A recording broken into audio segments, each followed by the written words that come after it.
Sir నమస్కారం sir. నమస్తే. Sir ఈ సంక్రాంతికి 'రామ్ చరణ్' గారి 'గేమ్ చేంజర్' మూవీ రాబోతుంది సార్. అయితే ఈ మూవీకి సంబంధించి 'దిల్ రాజు' గారు కొన్ని స్టేట్మెంట్స్ ఇచ్చారు. అన్ని పెద్ద సినిమాల లాగానే ఈ సినిమాకు కూడా బెనిఫిట్స్ షోస్ 2 తెలుగు రాష్ట్రాల్లో ఉండే విధంగా మేము ప్రయత్నాలు చేస్తున్నాం, ఉంటాయి అని కూడా ఆయన చెప్పడం చూస్తున్నాం.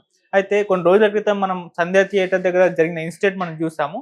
అప్పుడు కోమటిరెడ్డి గారు కొన్ని వ్యాఖ్యలు చేశారు. బెనిఫిట్ షోలు తెలంగాణలో ఉండవు, మేము రద్దు చేస్తున్నాం అని చెప్పేసి ఆయన అనౌన్స్ చేశారు. మరి ఇప్పుడు 'దిల్ రాజు' గారు ఈ విధంగా చెప్పడం కూడా ఒక చర్చకైతే దారితీసింది. అసలు బెనిఫిట్ షోలు తెలంగాణలో ఉన్నాయా? లేవా? మరి 'గేమ్ చేంజర్'కి ఇస్తారా? ఇవ్వరా? అని మీరేం చెప్తారు సార్? అంటే 'దిల్ రాజు' గారు ఆయన కేవలం నిర్మాతో లేకపోతే మరొకటో కాదు. ఇప్పుడు ఎఫ్‌డీసీ బాధ్యతల్లో ఉన్నాడాయన. ఓహ్! ప్రభుత్వం నియమించింది. ఫిల్మ్ డెవలప్‌మెంట్ కార్పొరేషన్ చైర్మన్‌గా ఉన్నాడాయన. హ్మ్. కాబట్టి ఒక రకంగా ప్రభుత్వంలో భాగం అయిపోయాడు ఇప్పుడాయన. హ్మ్. నిజానికి కోమటిరెడ్డి వెంకటరెడ్డి గారో మరొకరో వీళ్ళు మాట్లాడిన మాటలు ఆవేశంలో మాట్లాడిన మాటలు తప్ప ఓకే. అధికారిక సమాచారం కాదది.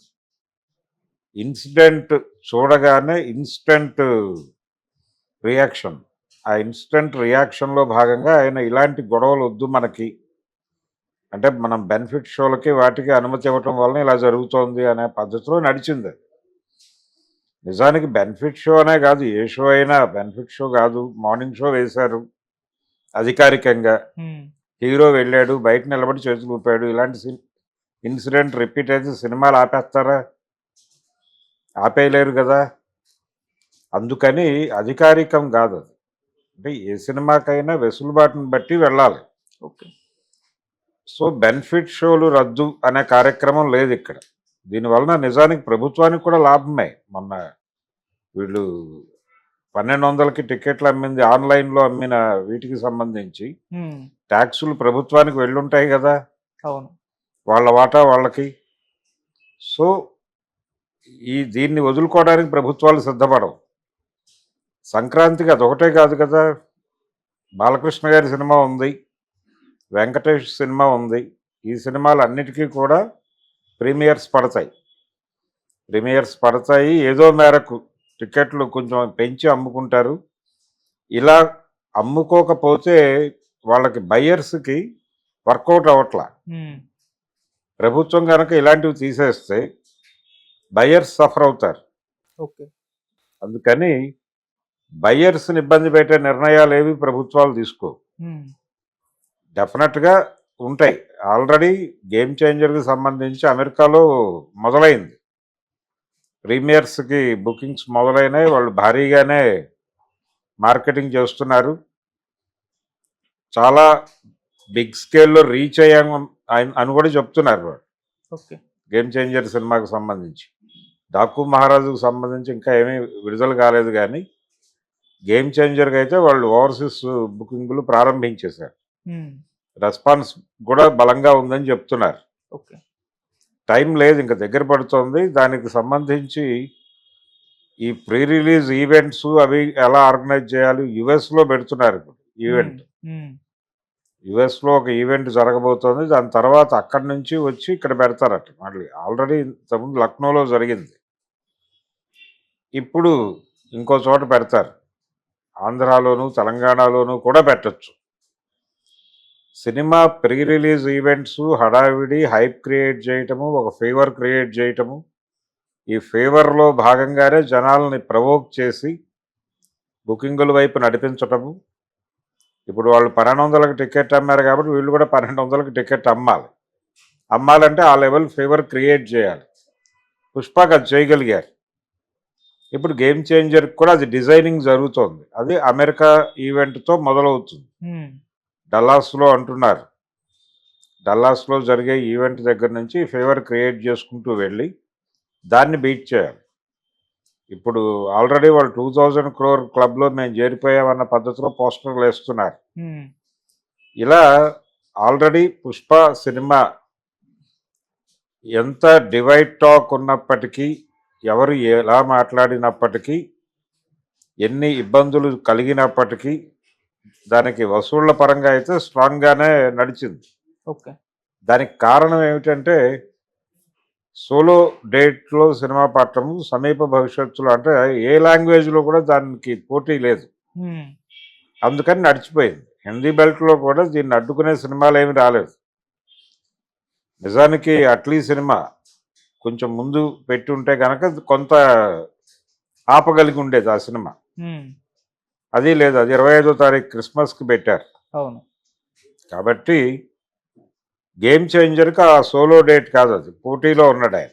3 సినిమాలతో పోటీ, దాంతోపాటు హిందీ బెల్ట్లో 3-4 సినిమాలు రిలీజ్ అవుతున్నాయి అదే టైంలో. ప్రతి చోట పోటీని ఎదుర్కోవాల్సిన పరిస్థితి గేమ్ చేంజర్.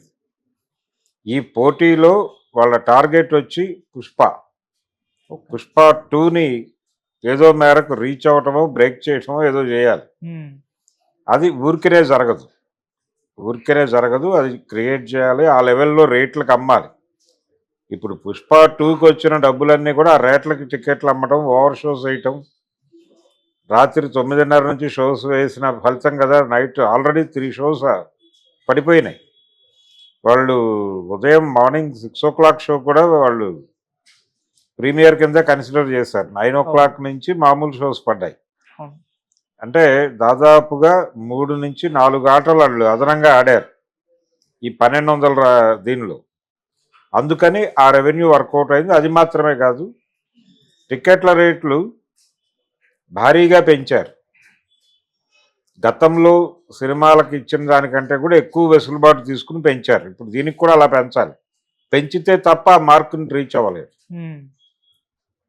అందుకని ఇప్పుడు రాబోయే గ్రాండ్ స్కేల్ సినిమాలన్నిటికీ ఇదే ప్రాబ్లం అవుతుంది. 700 రూపాయల టికెట్ మల్టీప్లెక్స్లోను, 350 రూపాయల టికెట్ సింగిల్ స్క్రీన్లోను పెడితే తప్ప పుష్ప రికార్డును కొట్టడం సాధ్యం కాదు. మామూలు రేట్లలో పెడితే అవ్వదు. అందుకని ఇవన్నీ చేయాలి. ఈ డ్రామాలన్నీ గేమ్ చేంజర్కి కూడా జరిగితే తప్ప వాళ్ళ కోరిక తీరదు. కాంపిటీషన్ దీనికి ఉంది కదా సార్ గేమ్ చేంజర్ కు. డాకు మహారాజు, అవును, సంక్రాంతి కాంపిటీషన్ ఉంది. కాంపిటీషన్ దీనిలో పాల్గొంటూనే, ఈ పోటీలో పాల్గొంటూనే ఈ రేట్లని వర్కౌట్ చేసుకుంటూ హ్మ్. ఆడియన్స్ని థియేటర్లకు రప్పించి అప్పుడు మాత్రమే వాళ్ళు రికార్డు కొట్టగలుగుతారు. లేదంటే గేమ్ చేంజర్ అవదు. అది హ్మ్. గేమ్ చేంజ్ చేయాలి కదా గేమ్ చేంజర్. అవును. సో గేమ్ చేంజర్ అనేది టైటిల్ సార్థకత రావాలంటే వాళ్ళు 200 ఈ ప్రస్తుతం వీళ్ళు చెప్తున్నటువంటి 2000 కోట్ల వసూళ్లను మించి సాధించాలి. హ్మ్. సాధించాలంటే ఇవన్నీ చేయాలి, ఈ మ్యాజిక్లన్నీ చేయాలి. పుష్ప 2 టీం ఎంత కష్టపడిందో సినిమాని హైప్ క్రియేట్ చేయడానికి కావచ్చు. అయితే వీళ్ళు ఇప్పటి వరకు వ్యూహాత్మకంగా ఉన్నారు. సినిమా మీద ఓవర్ హైప్ క్రియేట్ చేయటం ఇబ్బంది పెడుతుందా అనేటువంటి ఒక ఆలోచనతో ఉన్నట్టుగా కనిపిస్తున్నాడు దిల్ రాజు గారు. హ్మ్. అందుకని కంటెంట్కి బైండ్ అయ్యి ఆ మేరకే ప్రమోషన్ చేద్దామనే ఆలోచనలో ఉన్నాడనే మాట కూడా బయటకు వినిపిస్తోంది. ఓకే. అంటే దేవర స్ట్రాటజీ హ్మ్. అనుసరిస్తున్నాడు అనే మాట కూడా వినిపిస్తోంది. కానీ ఇప్పుడు కుదిరే పరిస్థితి కాదు. ఇప్పుడు ఖచ్చితంగా హడావిడి చేయాలి. ఓకే. లేదంటే కనుక రేసులోకి తప్పుకోవాలి. హ్మ్. మేము పుష్పతో పోటీ పడే రేసులో లేము అని అంగీకరించాలి. హ్మ్.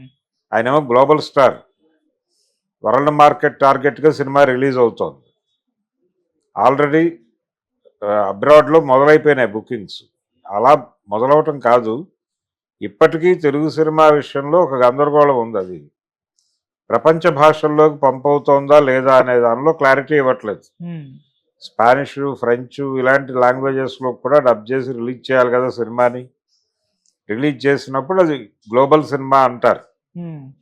అలాంటి గ్లోబల్ సినిమాగా గేమ్ చేంజర్ని ఎవరన్నా ఎమర్జ్ చేసి ఈ నష్టాన్ని అక్కడ భర్తీ చేసుకునే ప్రయత్నం ఏమైనా చేస్తాడా దిల్ రాజు అనేది చూడాలి. ఈ ప్రాబ్లం అయితే లేదు, రేట్లు పెంచుకుంటారు, ప్రీమియర్స్ వేస్తారు, హ్మ్. అవసరమైతే 6 గంటల ఆట నుంచి వేయొచ్చు. ఓకే.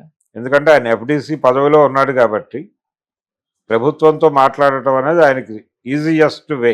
హ్మ్. ఇప్పుడు మిగిలిన వాళ్ళకి ఆయన వాహకం. అవును. మిగిలిన ప్రొడ్యూసర్లు కూడా ఇప్పుడు దిల్ రాజు ద్వారా మాట్లాడాలి, గవర్నమెంట్తో మాట్లాడాలంటే. హ్మ్. కాబట్టి ఆయన ఆ పదవిలో ఉన్నాడు కాబట్టి అంత ఈజీ, ఆయనకి పెద్ద కష్టమేం కాదు, అది తెచ్చేసుకుంటాడు. హ్మ్. ఉంటాయి, కోమటిరెడ్డి గారి మాటలు పట్టించుకోనక్కర్లేదు. ఓకే. ఈ సినిమాకి కూడా ఈ హడావిడి ఉంటుంది. డాకు మహారాజుకు కూడా బాలకృష్ణ ఇమేజ్ బూస్ట్ అయి ఉంది కాబట్టి హ్మ్. డెఫినెట్ గా దాన్ని కూడా సొమ్ము చేసుకునే ప్రయత్నం చేస్తారు బయ్యర్. ఓకే. ఈ విచిత్రంగా ఈ 3 సినిమాలకి సంక్రాంతికి రిలీజ్ అవుతున్న 3 సినిమాలకి